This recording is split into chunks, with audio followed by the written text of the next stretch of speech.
everyone, good day. So we are the group 5 and in this video reporting we are going to talk about the measures of central tendency and dispersion / variability. So, ano siya? And ang una is, since ako man ang unang reporter for this group, I will be discussing about the measures of central tendency. Mao ni siya ang mean, median, and mode. So, ma-provide ko slides and I want you to read it. And then, if you have questions, then ask me later. Ikaw man ako. Okay? So, before I will start my discussion, I want you to listen to me because afterwards, I am going to ask some questions. And if you do have some concerns or questions about my topic, you can really ask me after this reporting. Okay? So, first things first is the mean or the arithmetic, right? So the mean or average or arithmetic mean is the most popular and most well-known measure of central tendency. The mean is equal to the sum of all the values in the data set divided by the numbers of values in the data set. Okay, so for short, means is the average. Okay, so ang unang buhaton na to ani is to add everything and then divide by count. Okay, for example, okay no, so ako sa dihatag ang mean nga formula man ata ni kaning sum. Okay, sum divide n. So ang unang buhaton nato kay naman ay scores dira no, ang kaning 70, 72, 75, 77, 78, 80, 84, 87, 90 ug 92. So ang kani siya kay kanang arrange naman siya daan from lowest to highest. So, ang unang buhaton nato ani is i-add tanan numbers. So, if 70, 72, 75, 77, 78, 80, 84, 87, 90, ug 92. So, ang total niya, step 1 no, di ba i-add? So, ang total niya kay 805. So, pila man ang numbers sa kaninga set? Pila ka buok? So, 10 ka buok. Kay 70, 72, 75, 70, 78, 80, 84, 87, 90, ug 92. So, 10. And then, mo to ang step 2. Mo na siya ang n, which means number. And then, the step 3, kay, katuna da yung sum, divide, n. Diba? So, ang total na to ganiha is 805 divided by 10. Right? So, ganang total na is ang magawas ang 80.5. So, ina na siya ang pagkuha sa mean. Okay? So, from highest to lowest, ipon pila ka buok numbers sa cassette. Then, i-add tanan numbers sa cassette. And then, muna dayon to. Sum divided by n. Okay? Then, the second one is the median. Okay. So, median is we're going to compute. And then, the first thing that we have to do is to arrange the numbers from smallest to largest. Okay, put the numbers in order. So, ako sila siyang ipakita sa inyo. Kaya ako mo siyang notes para di mo ma-confuse kung saan yung ipantabi diri. Then, nasa ni siya kabutang ari, if n is odd, the median is the value at the position. Naman siya open parenthesis, n plus 1, then close parenthesis, /2. Magmuna siya ang formula nga gamiton para makuha ang median. Yes, and then if even kung odd ko ng numbers, so may tag-odd pares, di ba? Yung may taog ka ng even kay may tag-odd kay bungkig. May tag-even pares. Yes. Oh, kana. So, if odd ko no, ang gamiton nato ang formula is basta ako ra ni siyang ihatag sa inyo, ha? And then if even pud siya, nara pud siya kanang right formula kung saan pagkuha. So, for example, ang kaning katong example sa book nga gi-provide ni ma'am katong pag last month.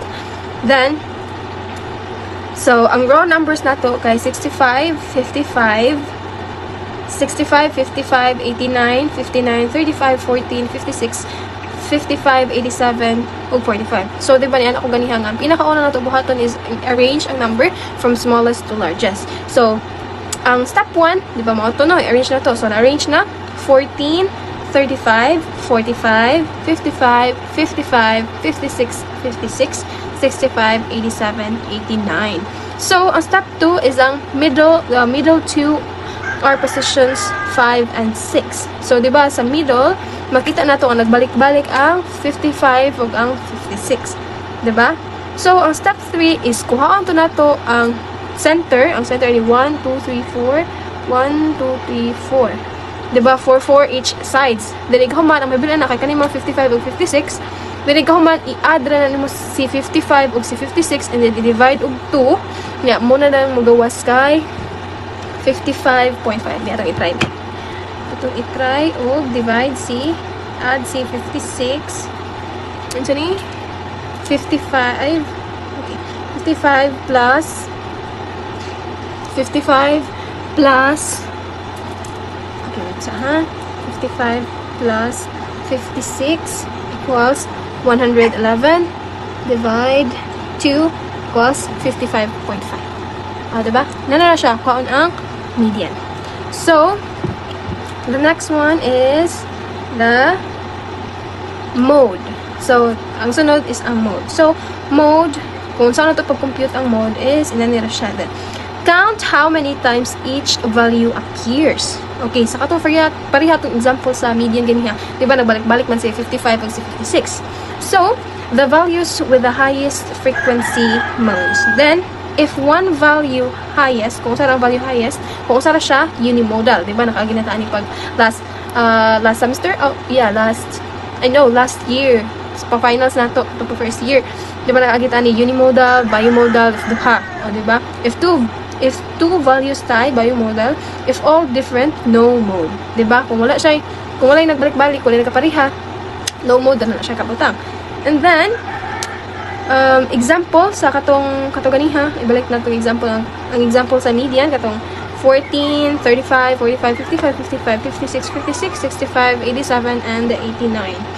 So, di ba, ang nagbalik-balik is si 55 kaduha o si 56 kaduha. So, ang two modes na to is ang 55 o 56. Muna siyang tawagan o bimodal. Okay?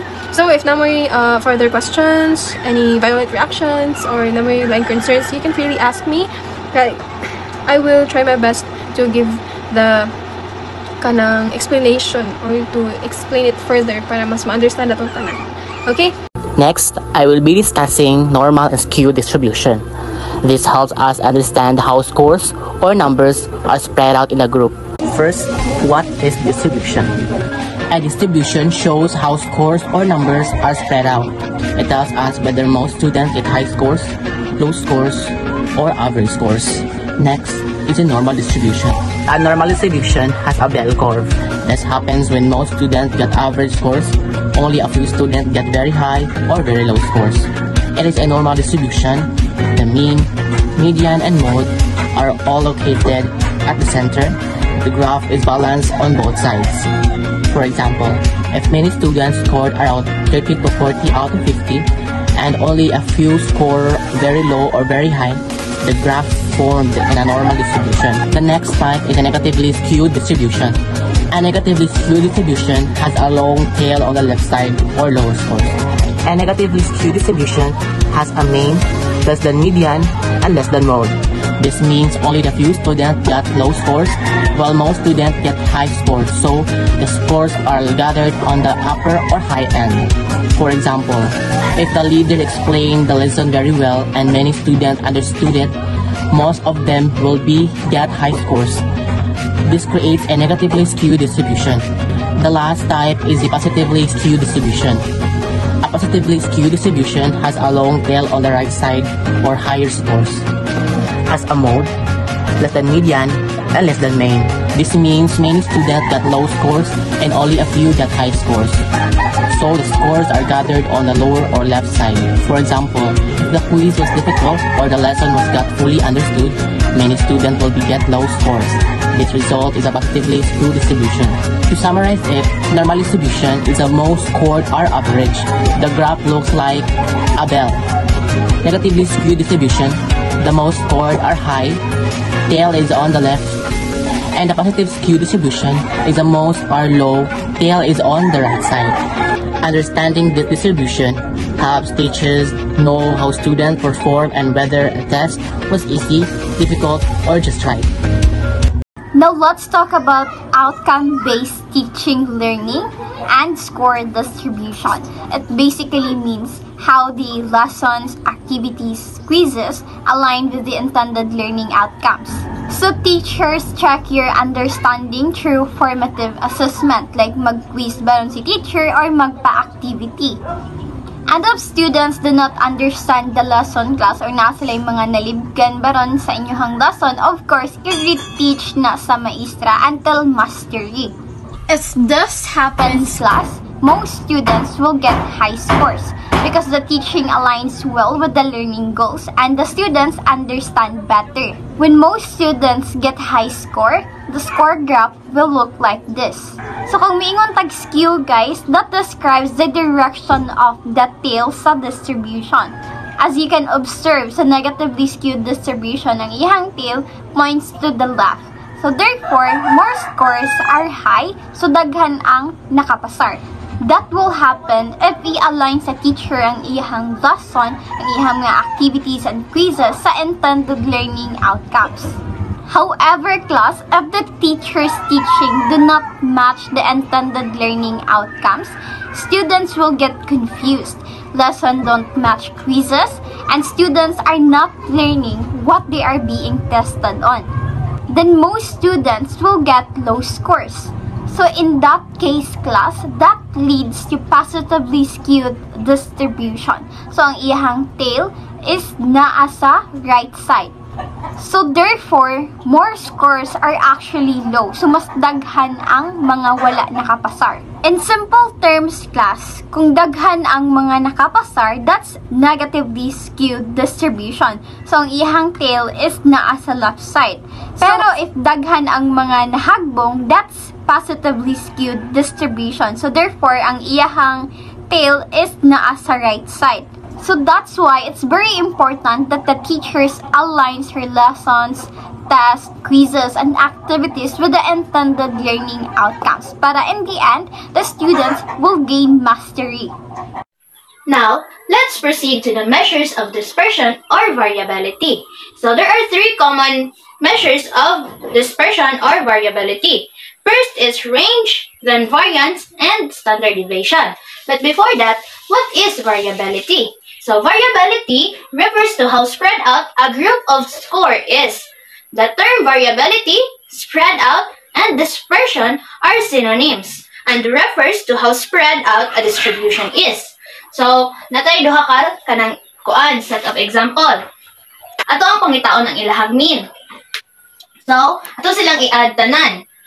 5 plus 5 plus 5 plus 5 is equals to 20. Then, 6 times 6 is equals to 36. 36 plus 20 is equals to 56. So, imo silang i-divide kung pila ka number or pila ang kanang elements nga naa sa sulod diri. So, there are 10 numbers. So, imo sila i-divide. So, the answer is 5.6. And then, sa set B, ato po silang i-add tanan. So, 1 plus 3 is 4 plus 8, ay plus 4 is 8 plus 5 plus 5 is 18 plus 6 is 24 plus 7 31 39 plus 8 is 47 plus 5 is 56 plus 9 is 56. So 56. There are 10 elements man pod nga naa sa set B, so i-divide po nato sila sa 10. The answer is 5.6 pod. Now, ang kani silang duha kay kanang same naman sila mean. Kani silang duha kay varied gihapon ni sila. Pero ang kaning nasa set A kay kanang less varied siya kaysa sa set B. Kay ang iyang dinhi nga numbers kanang sa quiz nga 1 to 10 kay kanang pareha-pareha ra bitaw silang mga score, while ang sa dinhi kay kanang do iyang kanang lowest score kay mas lowest pa sa score nga naa sa set A. Pero ang iyang man pong highest score kay mas highest man pud sa set A. So which means kanang mas diverse ang naa sa kanang set B nga kanang mga scores. That's what we mean by variability. Nag-refer siya kung unsa ka-diverse ang imuhang sets of score na nakuha. To see more what we mean by spread out, consider this graph. So, awa, ang first graph kay kanang kuan, na yung mga kanang scores sa ilahang quizzes. So, atong kuan ang ilahang mean. So, 5 plus 6 is 11. Plus 7 is 18. plus 8 is 26 plus 9 is 35. So, 35 divided by 1, 2, 3, 4, 5. So, the answer is 7. So, ang iyahang mean sa kaninga kanang kuan, first quiz kay 7. Then, arita sa kanang kuan, quiz 2. 4 plus 5 is 9.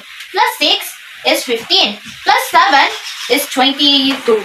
Plus 8 is 30. Plus 9 is 39. Plus 10 is 49. 49. 1, 2, 3, 4, 5, 6, 7. 49 divided by 7 is equals to 7.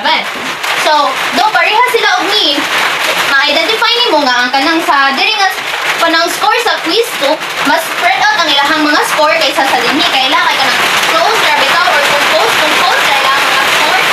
So, we already discussed og nganong kanang mas varied ang kani dinhing sa quiz number 2 nga score or mas spread out siya kaysa diri sa quiz 1. Kaya which is ang quiz 1 kay kanang composed ang iyahang mga kanang scores. And diri kay spread out. Now let's proceed sa range. Range is most simple measures of variability. So ang kanang range mo ni siya pinakasayon. Kay imo ra pangitaon ang highest o ang lowest and then imong i-minus. So kani nga set kay kanang we have 10, 2, 5, 6, 7, 3, and 4. So, ang highest kay 10 and the lowest is 2. So, 10 minus 2 is 8. So, the range is 8 sa kanang set. Another example. So, atong pangitaon ang highest na score and then ang lowest na score. So, the highest score is 89.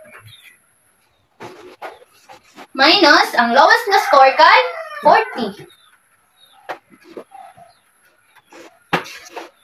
89 minus 40 is equal to 49. So, ang iyang range kay 49. Then, sa set B nga example. So, ang iyang highest nga number is 99. Minus ang iyang lowest nga score di ay kay 23. So, 99 minus 23 is 76. So, ang iyang range kay 76. Now, ato ang kanang compare. Ang kaning score sa set B, or kaning example B, kay mas kanang varied ang iyang score sa set B kaysa sa set A. So, ang 76 na score o compare sa 49 kay mas varied siya or mas spread out kaysa sa 49. Next is ang variance. Variance defined as the average square difference of the scores from the mean. Let's say for example, sa kaning quiz 1, ato ni siyang kanang kuwaon diri as a variance. So, ato sa ni siyang i-distribute. Ari diri, consider this kaning nga number, mo ni siya number sa students nga nakakuha nga kaning score kaning nasa abos mo ni sila ilang score. So ang nakakuha og 9 kay 3 ka students. So mo ni siya 3 ka 9. And then sa 8 ang nakakuha og 8 kay 4 ka students. Mo ni siya 4 ka 8. And then sa 7 ang nakakuha og 7 kay 5 ka students. Mo pud ni siya sa kanang kuan 7 ay sa 7 kay 5 pud ka students. And then sa 6 pud ka students, mo pud ni siya. Unang pud ka 6 and then sa 5 duha ka students, so duha pud siya ka 5. Then kabalo naman to sa iyang mean which is 7. So, ito sa isuwat.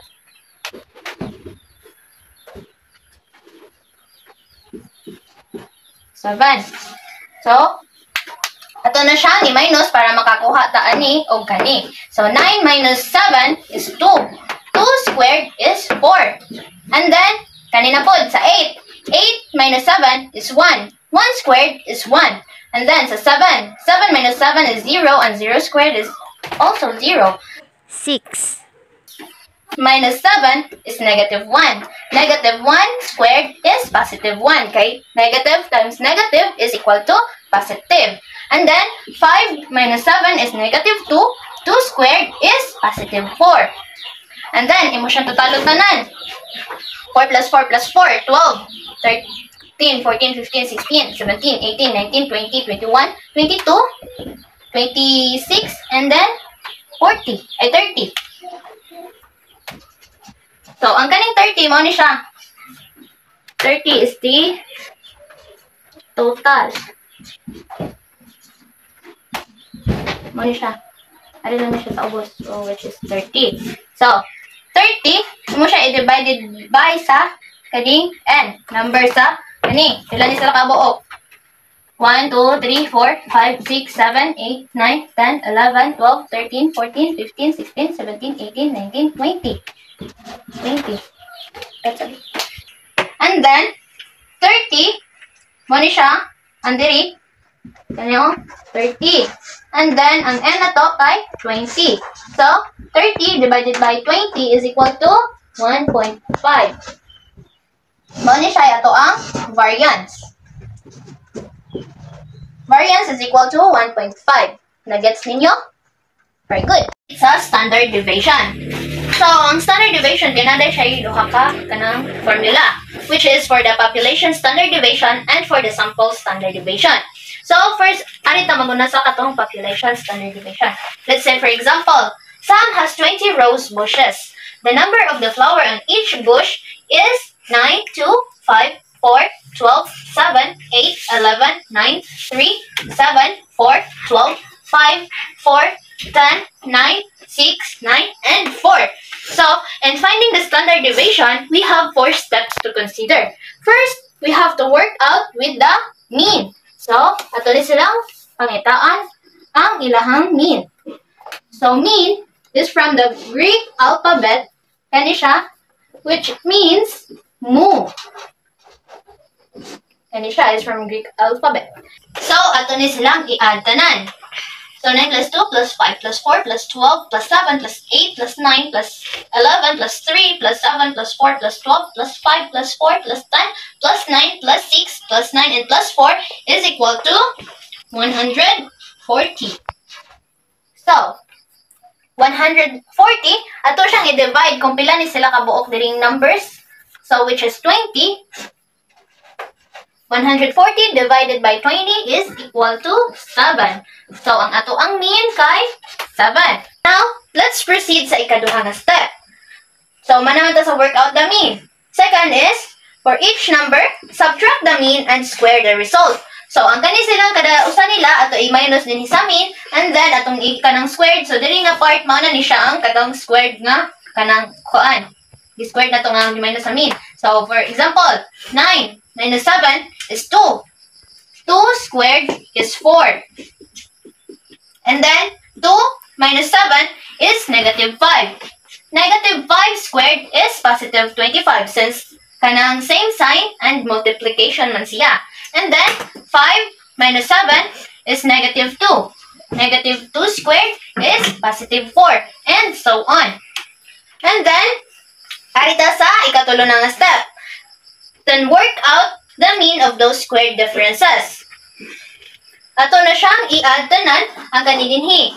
So, in finding the total, we will have this kanang formula, which is the sum of I equal to 1 to n of the quantity of x sub I minus the mean squared.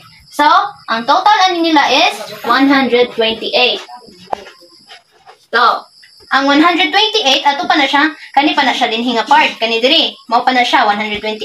So, ang kani, ito pa na siyang i-multiply sa 1 over n, ang kaning 128. So, ang 1 is already given.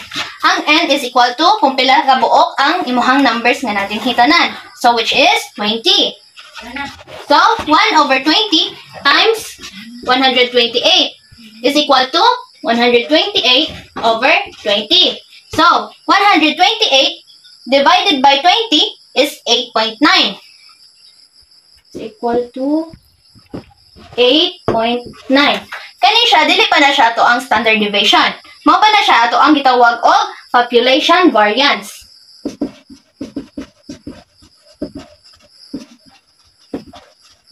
Ang 8.9 population variance pa na to siya. So, in finding the standard deviation, ato ra ni siyang kanang square root. So, we have this formula. Or we say, standard deviation squared is equal to 1 over n times the sum of the I equals 1 to n of the quantity of x sub I minus mean all squared. So, kani, 8.9. 8.9 square root niya sa 8.9 kay 2.983. So, ato ang standard deviation. Sorry na natin isuwat. Ang standard deviation sa 8.9 kay 2.983. Mao ni siya ito ang standard deviation. Mao na siya ito ang population standard deviation. Now, anhin na ta sa kanang sample nga standard deviation. So, you have this. Some has 20 rose bushes, but only counted the 6 flowers on them. So, sa kani nga given nga kanang rose ni Sam, anhin na ta kutob sa ika 6 nga number, which is 7. So, mao ni siya. Una na itong pangitaon is ang mean. Since this is a kanang sample standard deviation naman, ang ato ang mean nga kanang ing-ani man to ganina. Karon ingon ani na siya. Mao ni siya gitawag og sample mean. Kani nga sign. So, ato siyang i-add tanan. 9 plus 2 is 11, plus 5 is 16, plus 4 is 20, plus 12 is 32, plus 7 is 39. So, 39 na sila tanan. 39 divided by 6 is 6.5. Mao na siya ato ang sample mean. Kaya na naman yung sample mean, ato na pong pangitaon ng kaniyang yahang squared. Kapag saan iba? Same naman sila process. Step 2. We have to subtract the mean and square the result. So, 9 minus 6.5 is 2.5. 2.5 squared is 6.25. And then, 2 minus 6.5 is negative 4.5. Squared is equal to 20.25. 20.25. And then, 5 minus 6.5 is equal to negative 1.5. Negative 1.5 squared is equal to 2.25. Then, 4 minus 6.5 is equal to negative 2.5 squared is equal to 6.25. And then, 12 minus 6.5 is 5. 5.5 squared is equal to 30.25. And then last, 7 minus 6.5 is 0.5. Squared is equal to 0.25. Now, alin na ta sa step 3. Work out the mean of those square differences. So, ito na ni siyang i-add. Ang answer na to ani diri kay mo ni ang iyang value ani. So, 6.25 plus 20.25 plus 2.25 plus 6.25 plus 30.25 plus 0.25 is equal to 65.5. So, by the way, ang formula aning sample standard deviation kay kani ay S is equal to 1 over n minus 1 times the sum of all numbers. Sum from I equals 1 to n and of the quantity of x sub I minus the mean of x all squared. So, muna siya ato ang bago nga formula sa kanang sample standard deviation. Instead, ngayon ani siya ang ato ang kanang sign sa kanang standard deviation, kani siya kay sample standard deviation. Kani siya sa population standard deviation. So, sa kaning 6.5, kani pa ni siya nga given. So, diri pa ni siya. Ari pa na. So, ato pa na siyang pangitaon ang kani. So, 1 over n minus 1. So, ang ato ang n kay 6. So, 1 over 6 minus 1 equal to 1 over 5. So, 1 over 5, ato rin siya i-times ang 65.5. Times na siya. It's equal to, so, 1 over 5 times 65.5. So, ang answer kay 65.5 over 5. And then, ato na siyang i-divide. Mahimo na siyang 13.5. Ay, 1 di ay. Sorry. 13.1. So, dili pa na siya ato ang standard deviation, sample standard deviation. Mao pa ni siya ang ato ang sample variance. So, ato ana ni siyang ikanang squared. Mao na siya isulod ani dinhi. Ani dinhi. X equals 1 over n minus 1 times the total. So, minus mean squared. So, muna na siya ito ipuli diri ang kanang 13.1. So, ang square root sa 13.1 kay 3.619. So, balik ko na ito. 3.619. So, muna na siya ito ang sample standard deviation sa kaning given nga problem. Nandiyan ninyo? Okay? So, atong i-compare ang result. When we use the whole population, we got the mean of 7. Diba? And then, ato ang standard deviation kay mo ni 2.983. While sa sample mean, ay sample standard deviation rather, we have the mean of 6.5. And ato ang sample standard deviation kay 3.619. So, our sample mean was wrong by 7% and the sample standard deviation was wrong by 21%. Now, why take a sample? Because it is the easier and cheaper. So, mas sayon man ang sa sample na standard deviation nga process kaysa sa whole population. Makita ninyo, di ba? Taas kayo ato ang solving. And then, anhi kay mo bura. So, kanang same na sa lang ilahang result nga nakuha. So, for example, mag-interview ka about sa university. Dili man jud na ang whole students ang imuhang kanang pangutan-on diha sa kanang nagskwilaan na nga university. Magpili ra man kag mga 300 people or mostly kanang lang, katunga-tunga lang, dili jud tananon nimo pagpangutana. So, as what Samuel Johnson said, you don't have to eat the whole ox to know that the meat is tough. Thank you! Hello class, I am Lovely Figuration. So now, let's proceed to 7.6 more notes on standard deviation. So what is standard deviation by class? So murag nasulti na mi sa unang reporter. So ako na lang siyang balikon. So standard deviation, it measures how spread out or how varied the values in a data set are. So small standard deviation, which is data points, are close to the mean or more consistent. And large standard deviation is equal data points are spread out or less consistent. So the standard deviation is simply the square root of the variance. The standard deviation is an especially useful measure of variability when the distribution is normal or approximately normal because the proportion of the distribution within a given number of standard deviation from the mean can be calculated.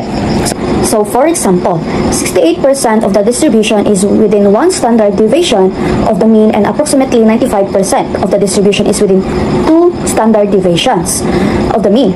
Therefore, if you had a normal distribution with a mean of 50 and standard deviation of 10, then 68% of the distribution would be between 5 minus 10 is equals 40 and 50 plus 10 is equals 60. So similarly, about 95% of the distribution will be between 50 minus 2 times 10 and negative 30, and 50 plus 2 times 10 is equals to 70. So the symbol for the population standard is this. So karon maghatag kog easy way kung usaon siya pag-calculate. So now class, I'll give you an example. So important rule or empirical rule. Important rule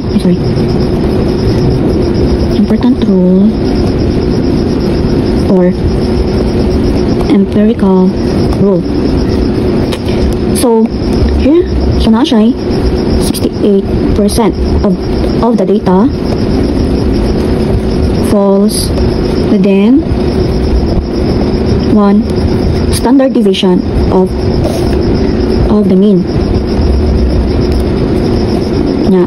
Next is 95% of the data falls within two standard deviation, and 99.7% of the data the data falls within a standard deviation. So now this is the mean. Mean is 50. Standard deviation is equals to 10. So now 68% of the data ang between ano niya is 40 and 60 of data is between 40 and 60. And now ato siyang i-compute. Manong nakuha ni siya kani silang duha. So ato siyang i-compute. 50 minus 10 is equals to 40. Dayon 50 plus 10 is equals to 60. And sunod, so mo na ni ihang result 40 and 60 kani. And also the 95% of data is between 30 and 70. So ato siyang isolve kung asa pud siya na kuha. So since atong mean kay 50 man diba, so ato yung siyang isuwat is 50 minus 20 is equals to 30. Dayon 50 plus 20 is equals to 70. So nakuha na siya, so dara siya. So comparing the two normal distributions in the books, figure 2, two curves are shown. So mag-distribution ko anta. Mag-compare na ta sa duha. Comparing two normal distribution. So in the books of figure 2, two curves are shown. So distribution A. So distribution A, so ang mean diri is 40. Okay, gikan ani diri siya gikan. This is what 40. So the standard deviation is 5, diba? And the next is 68% of data is between 35 and 45. Narrower curve and more consistent data. So, atong kay narrower curve or more consistent data. So, let's proceed to distribution B. So, ang mean is 60 and the standard deviation is 10. So, ang kaniya 60 dito siya gikan diri. And next is 68% yapon. Then of data between 50 and 70. So, kani siya wider curve and more spread out of inconsistent. So, wider curve or more spread out or inconsistent. So, here are the meaning of the curves in the pictures. So, mag-attach na ko pictures sa video. So, taller and narrow curve or small standard deviation, data is close to the mean. And shorter and wide curve, large standard deviation is spread out. So, this is why the curve with standard deviation 5 is narrow and the one standard deviation is equals to 10. So, ito siya ikuan class. So standard deviation is equals 5 is narrow and the one with standard deviation is equals 10 is wide. So okay, wide ang usan isa kay narrow. Diri siya nakuha diba ang iyang standard deviation. And next, why standard deviation matters man di ay? So it tells us how reliable or consistent the data is. So lower standard deviation is equals more predictable and higher standard deviation is more variation. So siyang ikuan aron makuan mo. So why standard deviation is matters? So lower standard deviation is equals to more predictable and higher standard deviation is more variation. So sum up, standard deviation shows how spread out the data is. In normal distribution,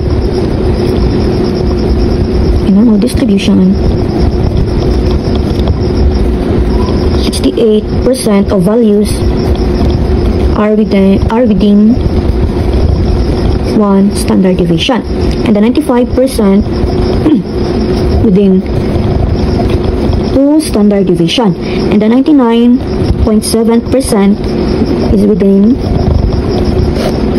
three standard deviation. So smaller standard deviation, narrow curve equals consistent data. Smaller standard deviation is narrow curve and equals consistent data.